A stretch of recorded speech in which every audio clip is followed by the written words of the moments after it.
ఏరియాలో అంటే మొత్తం హైదరాబాద్ లో చాలా రాత్రి స్వల్ప సమయంలో పెద్ద ఎత్తున వర్షం పడటంతో మోర్ దాన్ ఆల్మోస్ట్ 10 సెంటీమీటర్స్ పైన చాలా ప్రాంతాల్లో పడ్డది.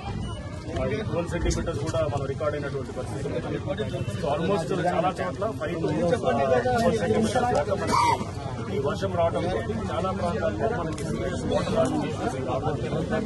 సో ఈ మీకు తెలుసు హైదరాబాద్ లో చాలా నాలాలు కూడా కబ్జా అయి ఉన్నాయి. సో ఈ క్రమంలో ప్రతి అంటే దాదాపుగా చాలా ప్రాంతాల్లో కూడా ఈ ఇనండేషన్ ఇష్యూస్ అనేవి రిపోర్ట్ అయినాయి. సరే చాలా చోట్ల పెద్ద సమస్య లేకుండా నీరు సజావుగా వెళ్ళిపోయింది. బట్ ఇక్కడ ఈ అఫ్జల్ సాగర్ ఈ ప్రాంతం ఇదేదైతే కనుక ఇక్కడ మనం ఆసిఫ్ నగర్ దగ్గర ఉన్నటువంటి అఫ్జల్ సాగర్ హబీబ్ నగర్ పోలీస్ స్టేషన్ పరిధిలో ఉంటుంది. సో ఇక్కడ నిన్న రాత్రి ఏదైతే కనుక ఈ వాటర్ వస్తున్నప్పుడు ఈ నాలాస్ లో వాటర్ వస్తున్నప్పుడు అక్కడ ఉన్నటువంటి ఎవరైతే నివాసితులు ఉన్నారో వారు వారి మంచము ఒకటి అక్కడ దాంట్లో నీళ్ళలో పడితే దాన్ని తీసుకోవడానికి వాళ్ళు ఒకటి వెళ్ళడంతో ఆ నీళ్లు ఉధృతతో కొట్టుకుపోయినారు. వీళ్ళు అతన్ని సేవ్ చేయడానికి ఇంకొకడు వాళ్ళ సంబంధికుడు ఇంకొకడు ఇద్దరు కూడా చిన్నవాళ్లే, దాదాపు 25-26 ఏళ్ళ గతను, ఇంకొకడు 30 సంవత్సరాల లోపల ఉంటారు. ఇద్దరు కూడా 4 పిల్లలు ఉన్నారు. వాళ్ళని చూస్తే మనకి చాలా బాధాకరమైన విషయం. మొన్న రీసెంట్ గా కూడా అమ్మాయికి డెలివరీ అయింది. సో చిన్న పిల్లలు ఉన్నారు. దీనికి అంటే మనం ఇక్కడ అర్థం చేసుకుంది ఏంటంటే వీళ్ళందరూ కూడా నాళల్లో కట్టారు. బట్ ప్రధానంగా ఒక దగ్గర సమస్య చాలా తీవ్రంగా ఉంది. అంటే ఒక బిల్డింగ్ దగ్గర రాగానే మొత్తం వాటర్ ఫ్లో చాలా స్లో అవుతుంది. అది మొత్తం ఎందుకంటే కరెక్ట్ గా నాలాలో కట్టేశారు. కట్టంతో వాటర్ లో స్పీడ్ గా వచ్చిన వాటర్ అక్కడ రైట్ యాంగిల్స్ అంటే 90 degrees లో తిరగాల్సిన పరిస్థితి వస్తుంది. అక్కడ స్లో అవడంతో మొత్తం వెనకాల ఉన్నటువంటి ప్రాంతం అంతా కూడా లెవెల్ పెరుగుతుంది. అంటే మునిగేటటువంటి లెవెల్ ఇంకా హైట్ పెరుగుతుంది. 3 అడుగులు ఉందనుకోండి, ఎక్కువ వర్షం పడితే కనుక 5 అడుగులు కూడా మునిగిపోవచ్చు, ఇంకా వర్షం పడితే 6 అడుగులు మునిగిపోవచ్చు. సో ఈ ముందు ఏదైతే అడ్డంకులు క్రియేట్ చేస్తున్నాయో అటువంటి ఇల్లులు ఇంకా బహుశా ఇక్కడ 4-5 ఉన్నాయి. అన్నింటినీ తీయాల్సిన అవసరం లేదు. ఇక్కడ ఉన్నటువంటి ఈ నాలలో కట్టిన ప్రతివాడు కూడా భయపడాల్సిన అవసరం లేదు. ఎందుకంటే దాన్ని వీలైనంత వరకు డ్యామేజ్ ని చాలా తక్కువ చేసుకుంటూ వారికి కూడా కలెక్టర్ గారు చెప్తారు, వారికి కూడా కంపెన్సేషన్ కూడా చేస్తామని చెప్పేసి చెప్తున్నారు. సో బట్ ఏంటంటే మనం అందరినీ తీస్తామని ఇందాక కొంతమంది మహిళలు భయపడుతున్నారు. ఇది వచ్చేసి అన్ని మొత్తం నాలాల్లో ఉన్నటువంటి అన్నింటినీ తీస్తారని. అన్ని తీయం.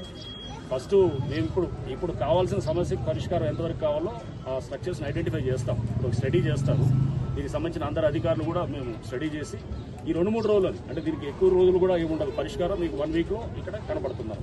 1 వీక్ లో చేస్తాము. చేసి ముందు వాటర్ ఎంత వచ్చినా కానీ సజావుగా వెళ్ళి తర్వాత నుంచి ఒక 50 మీటర్ల తర్వాత మంచి విడ్తున్న నాలా వస్తున్నది. అక్కడికి వెళ్తే కనుక 50 మీటర్లే ప్రాబ్లం ఉన్నది. ఈ 50 మీటర్లు మనం కనుక అడ్రస్ చేస్తే కనుక దాదాపు ఈ ప్రాంతం నుంచి మనం చాలా ముంపుని మనం తగ్గించవచ్చు అన్నమాట. ఇప్పుడు ఇద్దరు కోసం అది హైడ్రా టీమ్స్ ఉన్నాయి. హైడ్రా టీమ్స్ మేము దాదాపు 4 టీమ్స్ పెట్టాము. ప్లస్ పోలీసు వారు ఉన్నారు, అంతేకాకుండా SDRF ఉన్నారు, ఇంకా GHMC సంబంధించిన సిబ్బంది ఉన్నారు, అందరు రెవెన్యూ వాళ్ళు ఉన్నారు. అందరికి సంబంధించిన అధికారులు అందరూ కూడా సమన్వయంతో మేము వర్క్ చేస్తున్నాము. వర్క్ చేసి ఇద్దరు గల్లంతైన వాళ్ళ కోసం ఆచూకీ కోసం చూస్తున్నాం. నిన్న మనం చూసాం హైదరాబాద్లో దాదాపు 3 పైన గల్లంతయ్యారు. అట్లనే ఒక 2 దాకా మనకి చనిపోయినట్టుంది. ఇవన్నీ కూడా ప్రధానంగా అంటే నాళల్లోకి నీళ్లు మనం వెళ్ళి ఇల్లులు కట్టడాలు, లేకపోతే ఆక్రమణ చేయటాలు, చెరువుల్లో ఆక్రమణ చేయటాలు, దానివల్ల వచ్చింది. ఇప్పుడు హైడ్రా వాల్యూ అనేది అందరికీ కూడా అర్థం కావాలి. హైడ్రా తీసుకురావడంలో ప్రభుత్వం వారు చేసినటువంటిది ఇప్పుడు ఇలాగే చూస్తున్నాను. ఆంధ్ర, కర్ణాటకలో విపరీత వర్షంతో అక్కడ కూడా ఈ డిమాండ్ పెద్ద ఎత్తున కూడా హైడ్రా కావాలని చెప్పి ఆంధ్రప్రదేశ్, కర్ణాటకలో కూడా అక్కడ ప్రజల నుంచి కూడా వస్తుందని చెప్పి కూడా అక్కడ పేపర్లు, సోషల్ మీడియాలో కూడా చూస్తున్నాం. అంటే ఈ సంస్థ చాలా అవసరం. ఈ సంస్థ దీనికి మనం ఈ నాళాల్లో ఫస్ట్ ఆక్రమణలు అనేది ఈ టైంలో మనం ముందు క్లియర్ చేస్తే కనుక దాని కంపెన్సేషన్ ఆస్పెక్ట్ కలెక్టర్ గారు కూడా అక్రమ నిర్మాణాలను ఒప్పుకోవచ్చు. కానీ నాలాకి సంబంధించిన జాగ్రత్తలు తీసుకోవడంలో విఫలమై అక్కడ ఒక బ్యారికేడ్ తెల్లవారుజామున ఏర్పాటు చేశారు. వాళ్ళు కొట్టుకుపోయిన తర్వాత ల్యాబ్స్ ఏమైనా కనబడుతున్నాయి సార్? నాలా దగ్గర తీసుకొచ్చి మనం ఏం చేసినా కానీ ఆ బ్యారికేడ్ కూడా కొట్టుకుపోతుంది ఎక్కువ ఉధృతం వేసే కనుక. సో అవన్నీ దీనికి నిలబడదు. ఈవెన్ మనం ఏంటంటే వీళ్ళు కట్టిందే ఇల్లులు నాళాల్లో ఉన్నాయి ఫస్ట్. బట్ దాన్ని మనం పెద్దాన్ని తప్పనేది ఏంటంటే క్రమేపీ చాలా సంవత్సరాలు జరుగుతూ వచ్చినాయి కాబట్టి. బట్ ఏదైతే ముందు అక్కడ తీవ్రంగా సమస్య తీవ్రతని మనం చూస్తే కనుక దాని కారకులైనటువంటి వాళ్ళు 4-5 మనం ఐడెంటిఫై చేసి ముందు అవి క్లియర్ చేస్తే కనుక తక్కిన వాళ్ళందరినీ కూడా అప్పుడు కలెక్టర్ గారు చూస్తారు. వాళ్ళకి కంపెన్సేషన్ ఇచ్చి వాళ్ళు షిఫ్ట్ చేయాల్సి వస్తే కనుక అప్పుడు దానికి ఒక పద్ధతి దాని ప్రకారం చేస్తారు. అంటే పెట్టి సేఫ్టీ ప్రికాషన్స్ కాషన్స్ అనే బోర్డ్స్ కూడా ఏర్పాటు చేశారు సార్. కనీసం అక్కడ ఎలాంటి సేఫ్టీ జాగ్రత్తలు తీసుకోలేదు. ఆ అంశం పైన ఏమైనా మీరు విచారణ చేసే అవకాశం ఉంది? చేయండి. ఇప్పుడు దాంట్లో ఇందాక కార్పొరేటర్ గారు చూపిస్తున్నారు వీడియోస్. ప్రతినిత్యం కూడా ఇక్కడ నీళ్లలో కొట్టుకుపోయేటటువంటి సామాన్లు ఉంటాయి. దానికోసం వీళ్ళు దిగి పట్టుకునేటటువంటిది చూపిస్తున్నారు. పాత అంటే జనరల్ గా అది నార్మల్ గా చేస్తూ ఉంటారు ఇక్కడ. నిన్న కూడా బహుశా అదే పద్ధతిలో వాళ్ళు చేశారు. బట్ ఆ వాటర్ ఉధృతిని వాళ్ళు అంచనా వేయకపోవడంతో వాళ్ళకి వెంటనే అక్కడ దాంట్లో కొట్టుకుపోవటం, ఒకడు కొట్టుకుపోతే ఇంకొకటి సాయం చేయడానికి ట్రై చేసినప్పుడు అది కూడా అతను కూడా కొట్టుకుపోవడం జరిగింది. సార్, ఇటీవల కాలంలో హైడ్రా ఎక్కువ నాళాల్లో గోడిక తీస్తూ అక్కడ ఇబ్బందులు లేకుండా చేస్తుంది. అదేవిధంగా నాళాలు వైడనింగ్ ప్లేస్లలో కూడా వైడన్ చేస్తుంది. మీరు ఇలాంటి పనులు చేయడానికి హైడ్రాకి ఇంకా ఏమైనా అడ్డీల్స్ ఉన్నాయని మీరు భావిస్తున్నారా? ఎంతవరకు ఇలాంటి సమస్యలను మీరు క్లియర్ఫై అడ్డీల్స్ ఏం లేవండి. ఇది సిటీ వ్యాప్తంగా ఉన్న సమస్య. ఇది ఒక్క రోజుతో అయ్యేది కాదు. ప్రతి మైత్రివనం ఒక్క దగ్గర తీసేనే మేము 20 ట్రక్కులు తీసాం. ఇది ఒక్క జంక్షన్ లోనే ఏది సిల్ట్ తీసినప్పుడు బైకులు మొత్తం బంద్ అయిపోయి దాదాపు ఇప్పటికి 2000 పైన ట్రక్కులు సిల్ట్ తీసాం. మనం అన్ని సిటీ అంతా తీస్తే కనుక మీరు ఊహించుకోండి ఎన్ని వేల ట్రక్కులు వస్తాయి. అంటే ఇవన్నీ ఎప్పటి నుంచో ఉన్నాయి, జరుగుతుంది. మళ్ళీ సిల్ట్ కొట్టుకొస్తుంది, మళ్ళీ వస్తుంది. ప్రతి సంవత్సరం చేసినా కూడా మళ్ళీ డీసిల్టింగ్ చేయాల్సిన పరిస్థితి ఉంటుంది. చాలా అసలు నాలాల్లో అబ్స్ట్రక్షన్స్ ఉన్నాయి.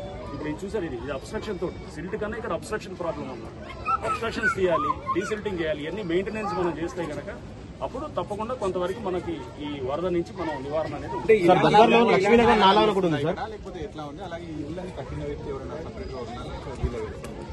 అది నాకు ఐడియా లేదు. సో దర్యాప్తుల తర్వాత పోలీసు హైదరాబాద్ వ్యాప్తంగా కూడా ఈ వరద పరిస్థితి ఏ విధంగా ఉంది? సరే, ఇలాంటి నాళాలు ఎన్ని చూశారు? ఇప్పుడు ఇది ఘటన జరిగినప్పుడు వెలుగులోకి వచ్చింది. ఇలాంటివి ఎన్ని ఉన్నాయి? చాలా ఉన్నాయి. ఇప్పుడు మన మైత్రివనం దగ్గర అంబేద్కర్ నగర్ లో చూసాము. అంబేద్కర్ బస్తీ అని ఉన్నది మైత్రివనం మన అమీర్పేట దగ్గర. అక్కడ కూడా ఇట్లాంటి సమస్య దాదాపు 4 అంటే చాలా బస్తీలు కృష్ణనగర్ చూసాము. కృష్ణనగర్ లో కూడా ఇదే ప్రాబ్లం ఉన్నది. జూబ్లీహిల్స్ కాన్స్టిట్యూన్సీలో చాలా చోట్ల ఈ బస్తీల్లో ఈ సమస్య ఉన్నాయి. ఇప్పుడు ఈ అన్నింటి వల్ల ఇప్పుడు ఈ ఆక్రమణలు దీనివల్ల నష్టపోయేది ఎవరంటే పేదవాళ్ళే. హైడ్రా పనిచేస్తుంది ఈ పేదవాళ్ల కోసమే అనమాట. అది ఫస్ట్ గుర్తుపెట్టుకోవాలి. ఎవరైతే కనుక ఇట్లా ఇప్పుడు 2 ఫ్యామిలీస్ చిన్నభిన్నం అయిపోయాయి, ఇద్దరు వాళ్ళు కొట్టుకుంటూ వెళ్ళిపోయారు. సో ఇట్లాంటి ప్రాణాలు రేపు ముందు ఇంకా ఇది తీవ్రతరం కాకూడదు. ఇది మనం ఇక్కడ చెక్ చేయాలంటే కనుక ఇట్లా వందలాది ప్రాణాల్లో మనకి ఊరినే నీళ్ళల్లో కలిసిపోతుంటే కనుక మనం చూస్తూ ఏదో మనం ఏమి చేయలేని పరిస్థితి ఉండకూడదు, విషయాలు కూడా ఉండదు. దానికి మనం ఖచ్చితంగా దానికి చేసేటువంటి ప్రణాళికాబద్ధంగా హైడ్రా చేస్తూ పోతుంది. ఇతర డిపార్ట్మెంట్ సహకారాన్ని కూడా మేము తీసుకుంటూ చేస్తాం. సార్, దగ్గరలో లక్ష్మీనగర్ నాలా ఉంది సార్. నిన్న ఒక మనిషి బైక్ తో కొట్టుకుపోయే సమయంలో స్థానికులు కాపాడారు సార్. ఆ నాలాకు సంబంధించి ఆ నాలా నీళ్ళే ఇటు వస్తాయి సార్. అక్కడ ఒక తేలికపాటి వాన వచ్చినా గానీ దారిన వెళ్లే వాళ్ళకి తెలియదు ఆ నాలా గురించి.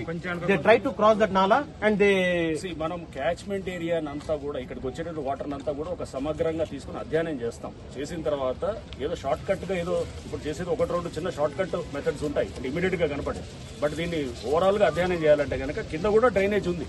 ఆ డ్రైనేజ్ లో నీళ్లు ఎరట్లేదంటే అదంతా బ్లాక్ అయి ఉంటుంది. దాన్ని కూడా మనం డీసిల్ట్ చేస్తే కనుక వాటర్ వెళ్ళటానికి ఎక్కువ మనం దారి చూపిస్తే కనుక ఆటోమేటిక్ గా మనకి పైన తక్కువ ఉంటుంది. అంటే సార్ హైడ్రా స్థాపించే ఛాన్సెస్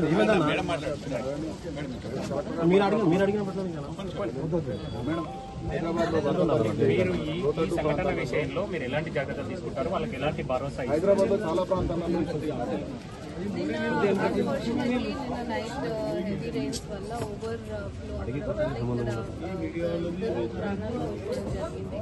అదేవిధంగా ఇంకొక ఇన్సిడెంట్ లో సెపరేట్ ఇన్సిడెంట్ లో కూడా ఇంకొకరు కూడా కొట్టుకుపోయారు. అది ఇంకొక పర్సన్ కూడా ఒక వాల్ వెట్ గా ఉండే అది కూలిపోయి కొలాప్స్ అయ్యి చనిపోవడం జరిగింది. సో ఈ ఇన్సిడెంట్స్ జరిగాయి. ఇది గౌరవ ముఖ్యమంత్రి గారు అదేవిధంగా మన జిల్లా మంత్రి గారు నిన్న రివ్యూ చేశారు. మాకు పొద్దున్న ఇన్స్ట్రక్షన్స్ ఇవ్వడం కూడా జరిగింది మంత్రి గారు. ఏమిటి అంటే ఈ ఫ్యామిలీస్కి మనం ఏ విధమైన నష్టపరిహారం అందించవచ్చు అది ఇమీడియట్గా అందించండి అని. సో వారికి ఇప్పుడు వరకు వారు ఆల్రెడీ